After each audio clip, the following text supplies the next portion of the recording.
गांव में अचानक एक बहुत बहुत बड़ा तोता उतरा। बच्चे डरकर घरों में छिप गए। तोता बोला, डरो मत, मैं तुम्हें नुकसान नहीं पहुंचाऊंगा।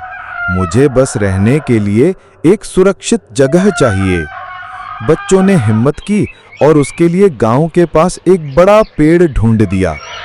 तोते ने खुश होकर अपने जादुई पंख फड़फड़ाए। तुरंत खेतों में फसलें लहलहा उठी और तालाब में पानी भर गया।